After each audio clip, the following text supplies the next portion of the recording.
The African Union is the organization advocating for free trade within the continent. Let that be underscored. I want you to listen right now to a leader from Cameroon that is spearheading a movement called Ambazonia, which is the English-speaking part of Cameroon. Some individuals within the English-speaking part of Cameroon, they want to secede from Cameroon so that they can create their own nation called Ambazonia. That is what has been going on for the past 7 to 8 years. And this movement has actually got me into studies and research to understand the mindset, the rhetoric, the vocabulary, the intention behind this kind of movements, right? Because the whole idea was promising the people that you have the best economy, you have the best systems, you're going to have a good life. The government is going to do everything for you. We are creating this government in order to make sure that we preserve your legacy, to make sure that you be free, you achieve freedom. The same motivation. Free trade, they'll provide you everything that you need, the same rhetoric. I want you to listen to this because it will help you understand, because the whole idea is Africans come together, then there will be economic prosperity. And if we have economic prosperity, then what next? That is very important because you can achieve the economic prosperity, you can achieve the economic freedom. And at the end of the day, those same leaders lead you into a war that will cost you everything that you've worked for. I repeat, you can have the economic prosperity under these organizations or Pan-Africanism or whatever ism that is being projected. And at the end of the day, you have all of these things and they lead you into war that will cause you to lose everything that you've worked for, including your life. So take this serious. Now take a listen. So long have continued to reap where they did not sow. We will resist till the last one of us the intrusion and aggression of French Cameroon on our land and our people. The citizens of this new republic to which we gave birth last October 1st are prepared to tell the world openly, categorically, unapologetically, here and now, that if they have chosen to turn their gaze to our plight, to be unmoved by our suffering, to remain deaf to our loud calls for succor, if they are unshaken to our protestations and desperate appeals for their intervention in this historic injustice, then we, left to carve our way into history, have decided we must fight. We, the people of the British Southern Cameroons, will no longer dwell at the nexus of nullification and the historic injustice it engendered in our land. If the diplomats and peacemakers of the world have chosen to dim the light of legality and international law to afford Mr. Biya cover for his litany of ignoble violations, we will fight in the dark until our blood pricks through consciences. We must fight so that our sisters, wives, mothers, and children should return home and live productive and happy lives as they are due by right. This is my resolve to you today. With one voice, my fellow Ambazonians, we must remind the entire world that they cannot continue to shun their responsibilities to history, legal and international order in the British Southern Cameroons. They cannot allow rogue governments like that in French Cameroons to trample on the rights of our sovereign nation, flout commitments and protections afforded every sovereign people, and pretend that order and security could or should prevail.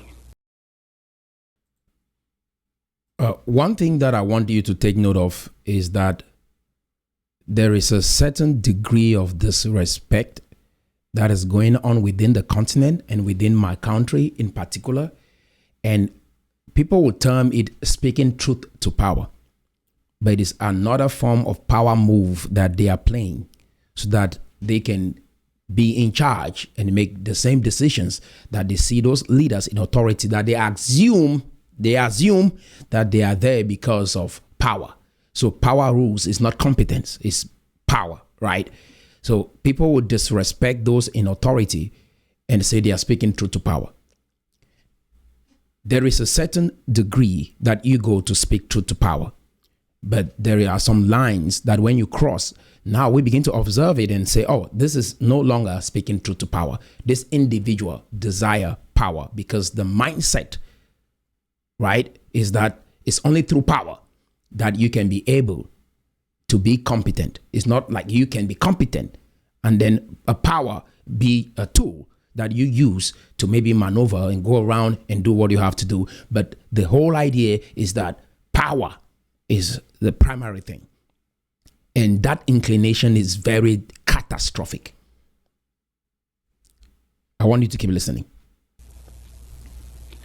If the people of British Southern Cameroons cannot use the full arsenal of legality to assert and reclaim and re-establish our rights under international law, to pull the freight of our will to self-determination across the finish line to sovereignty, if the international institutions, with their lofty pretensions to a global community, will not now, in our time, take a stand and make amends, adjudicate, and rectify the flagrant violation of its own mandates, granting independence and self-government to my people, to our people, to the people of British Southern Cameroons, then the cornerstone principles enshrined in their founding charter,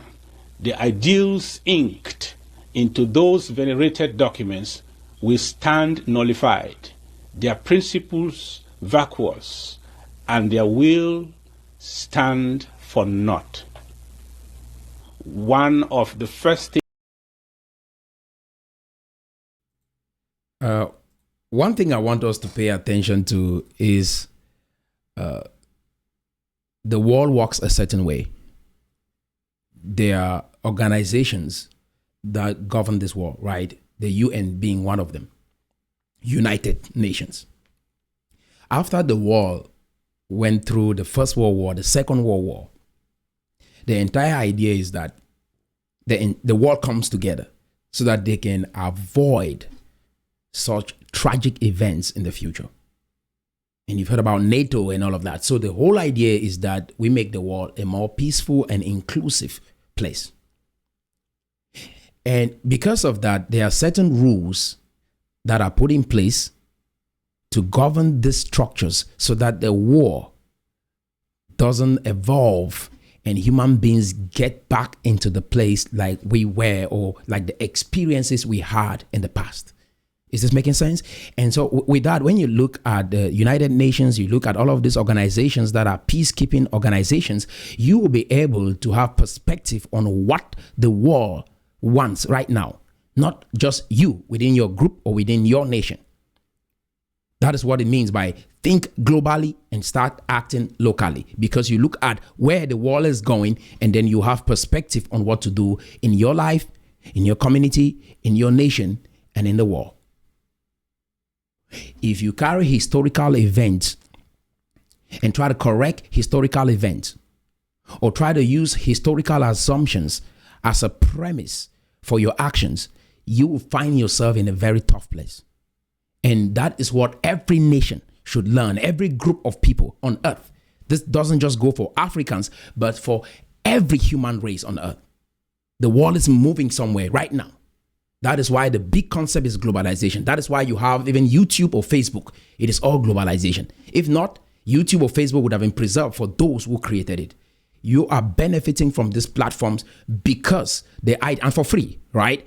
Because the idea is that everyone moves together as a human race. And if you think you have a problem with this, you're going to struggle in your own personal life. You'll struggle in your nation. You're going to struggle finding a place in the world.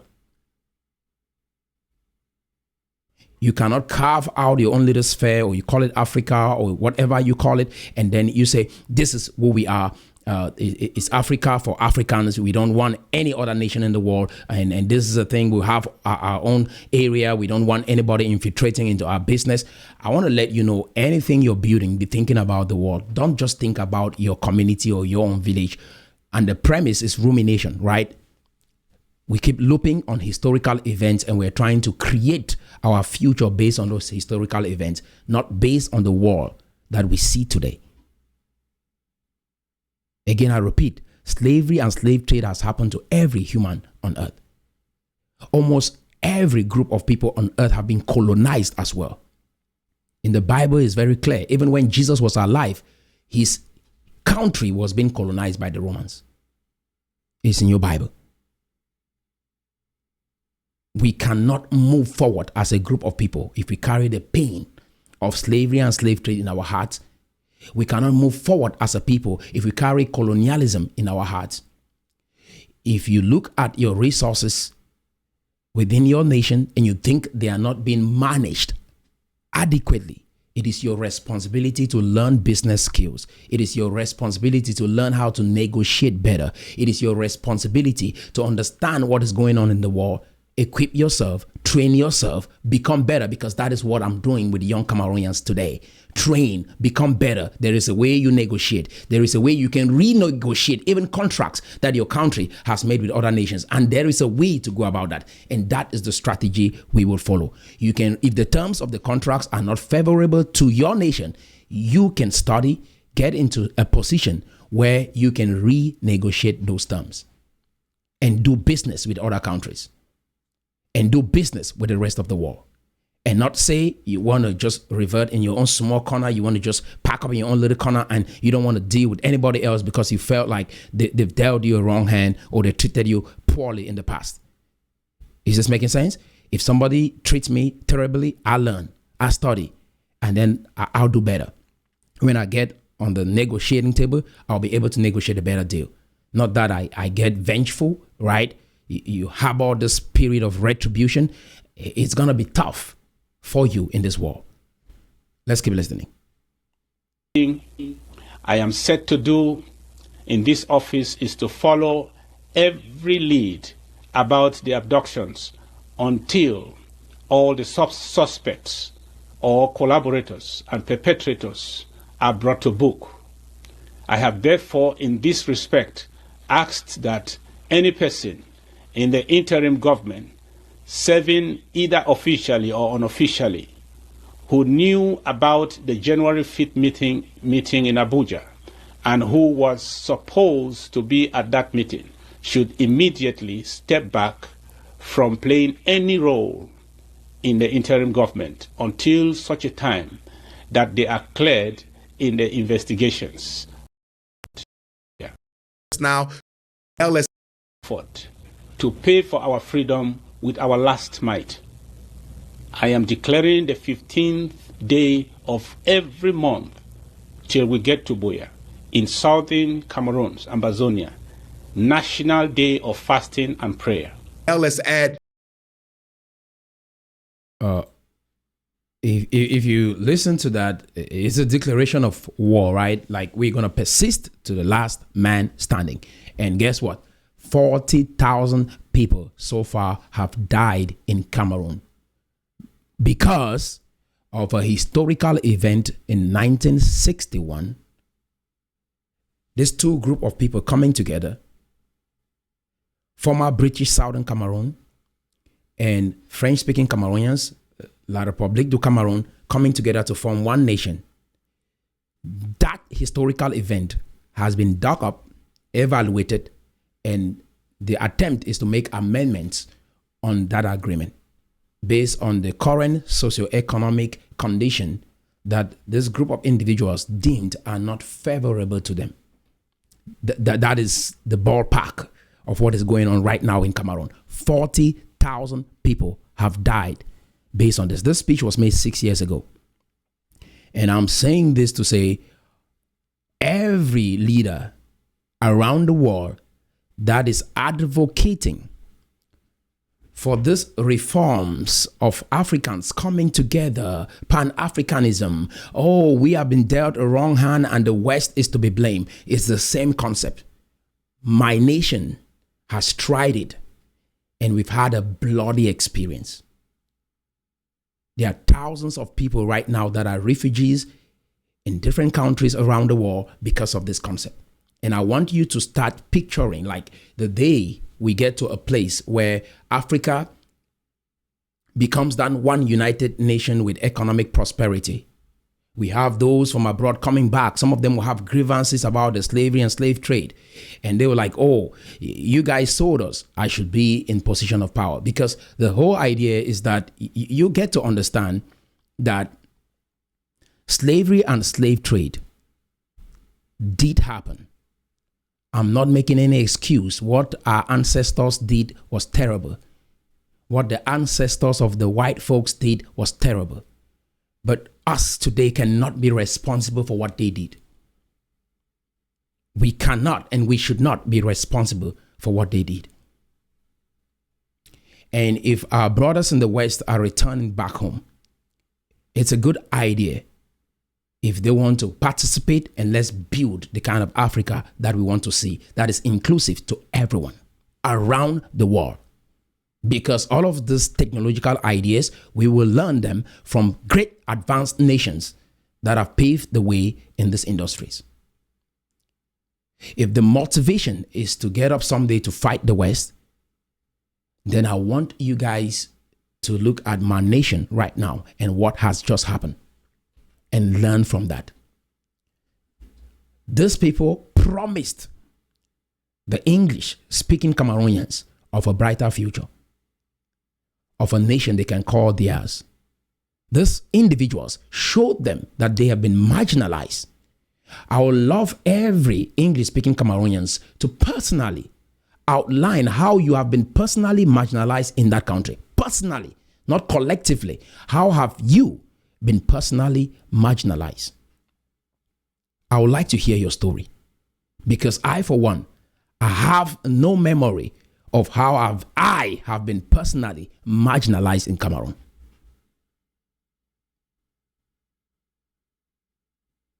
Most individuals going about these stories have no experience of being marginalized personally, but they are following the crowd because it feels good, because everybody is saying it, because everybody thinks that way. And this kind of mindset will lead us into trouble.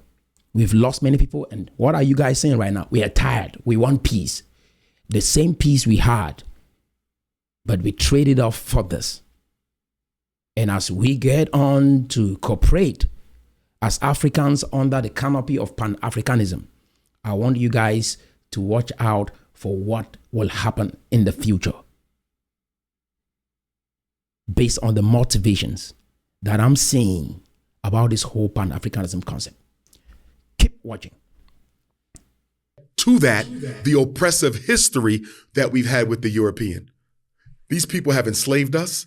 They have robbed us. They have colonized us. They have neo-colonized us. They've created all types of biological weapons, from AIDS to Ebola to West Nile to COVID. Every time we look up, they're coming up with a new scheme to exterminate African people. And you mean to tell me that white people have done all this to me and to my race, and I'm going to turn around and choose a white woman to carry my child? Do you know how sick that is? Why do I want to put my melanated seed in the belly of a devil? Why? Jeez. It makes no sense. Black men date out their race more than all other men put together. You know why? Racial inferiority. We don't think we're as good as the white man, so we need the white woman in order for us to feel an artificial sense of equality. It is self-hatred to the 20th power, guiding and directing your success. No victory for African people is a victory if it includes outside help. Now, you're a young man. Wow. So that's interesting, right? You've heard Dr. Umar Johnson, and he's an advocate for Pan-Africanism. And he thinks getting married to a white woman is him putting his seed in a devil. It's him putting his seed in the belly of a devil. And I just want to say, like, this a well-learned individual with a doctorate degree in psychology, probably. My question is, everything that we enjoy today in the world is being created by us. It's a collective effort of every human race. When you have assumptions like the white people treated your ancestors this way, they treated your ancestors and not you. They treated your ancestors and not us.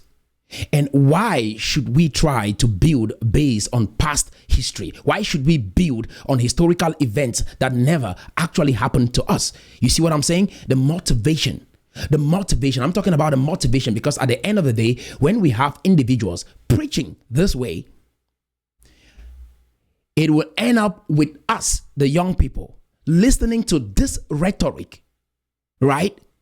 Pick it up, carry up guns, and go out there to test it. And as we go out there to test it, guess what happens? We are going to be the victims. You'll be the one in harm's way, right? Trying to execute this philosophy. Because people underestimate speech. They say it's just talk. It's not just talk. Talk inspires people. Hitler used words to motivate people to go out there and be able to believe that they are special or they are being treated unfairly. All of this was used through words. All of these actions were carried out through words.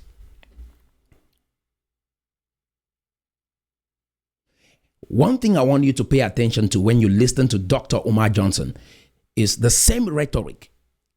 You hear the same rhetoric from the Ambazonians. You hear the same rhetoric from Dr. Lumumba. You hear the same rhetoric from Umar Johnson. The same rhetoric from Hitler. The same rhetoric.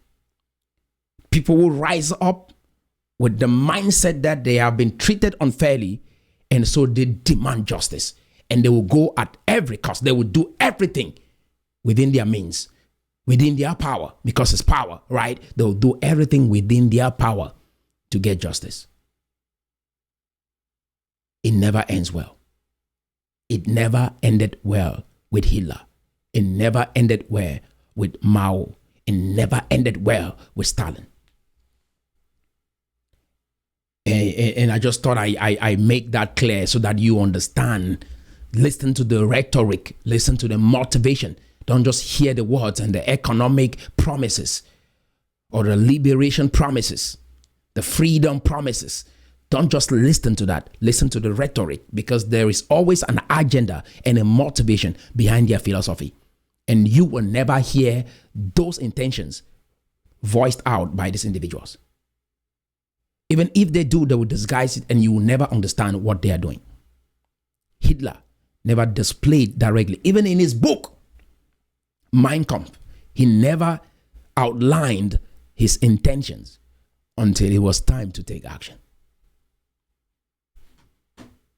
Now, I want you to listen briefly to the founder of the Ambazonia movement that has gone on in Cameroon now for 7 to 8 years. He made speeches like this, left it to the individuals that are the leaders of the Ambazonia movement that are now orchestrating this movement.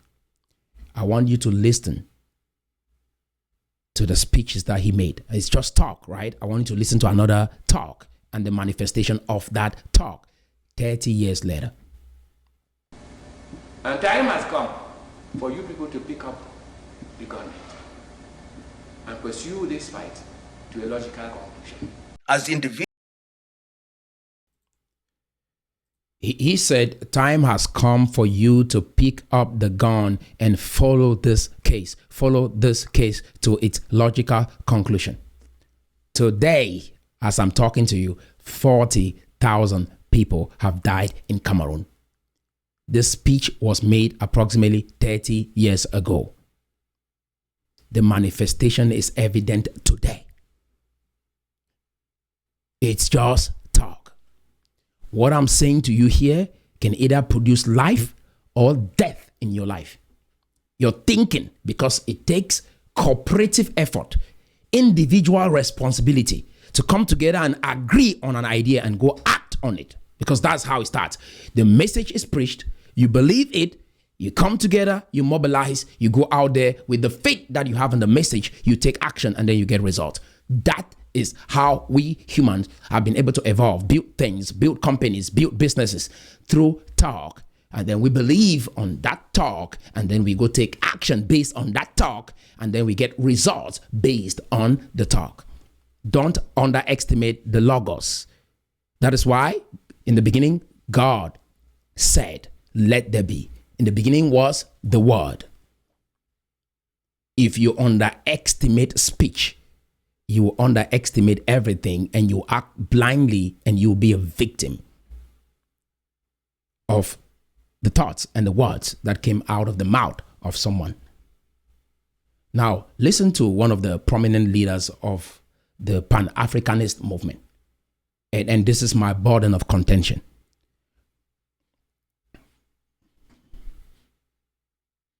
Individual countries, we are very weak, and we can only be strong if we unite. And our unity must be unity of purpose. I've said it before, and I say it now, and Nkrumah said it before me. Until the day that Africa acquires nuclear weapons, you will never be respected. History has demonstrated that you I just want to make it clear, you get that? Until the day, as individual nations, we are weak, but collectively we are strong. And then they move on to explain the agenda. Until the day Africa acquires nuclear weapons, they will not be respected. Pay attention. This is one of the biggest faces of the Pan-African movement. I'm going to explain to you the way forward, because I believe that America is great today, not because of the American continental free trade area.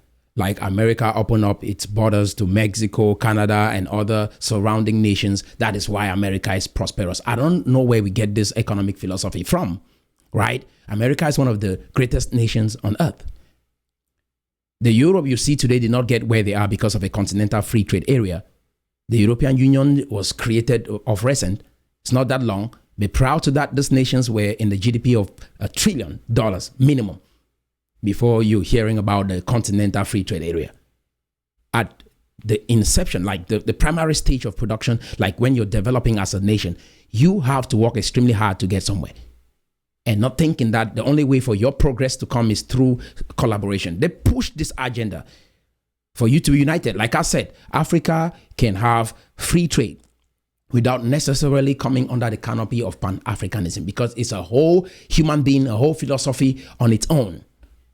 And their ideas and agendas behind this entire concept of Pan-Africanism. And you that just want a good life, you that just want to feed your family, you that just want to build a business, will be under this canopy of this philosophy and not understand what is going on and end up a victim. Because as you come in, you are saying, yes, you're putting a vote of confidence in this idea. You will be a victim. Your family will be a victim. Your children will be a victim. But if you develop yourself, work hard, understand that history is history. We are moving forward to build the future. Interact with anyone around the world that means well for you. Bond with them, learn from them. Develop yourself, get up early, put in the time, work hard, cooperate, learn how to communicate and learn how to associate with other human beings. Have a good attitude. You will be fine. You'll make a good life for yourself in this world, regardless of where you find yourself. And this is my whole thing. Like, human beings, we are spread around the world. We have Africans, black people around the world. We have Asians around the world. This is time for us to make the best use of the time we have available wherever you find yourself around the world. It's not just about Africans or black people coming together before we can make progress. Wherever you are, there are black people. Cooperate there and make something happen for yourself. Where you find yourself, it should start there, right? Like America is a beautiful nation, great nation. Look at Dr. King was killed by a black man. Malcolm X was killed by a black man. And I believe in Dr. King. I believe in his philosophy of us uniting and being one. That's the kind of wall he fought for, that black and white be united, right? Nelson Mandela, that was the same wall he advocated for. Why don't we continue on that path? Why are we deviating today? Why don't we continue on the tracks of Nelson Mandela, uniting blacks and white in South Africa? Why don't we continue on the tracks of Martin Luther King? Black and white people will live in a nation where they will not be judged by the color of their skin, but by the content of their character. Why don't we walk in those tracks? Why are we deviating today? Why all of these philosophies? Because when we are this fragmented, have all of these ideas that will cripple us, push us in one corner, because of some few individuals that are hungry for power, and they keep pushing these kind of ideas so that they can make themselves relevant, and people are rallying behind these individuals thinking that they have your best interest at heart. At the end of the day, you will be a victim. Your children are going to suffer because of this.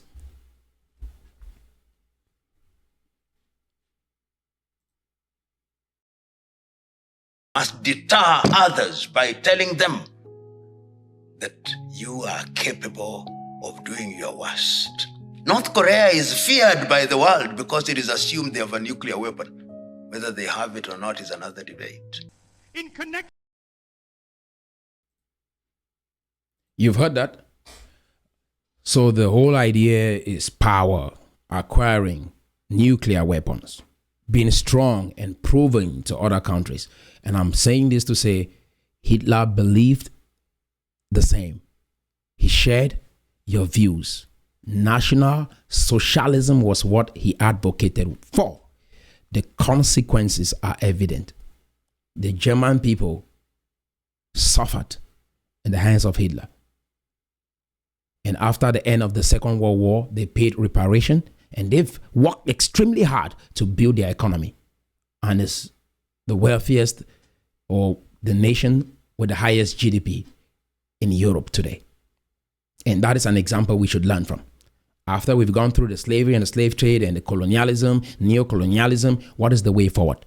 Let's get into business. Aliko Dangote said the power idea is not working. Getting into politics in order to bring about transformation is not working.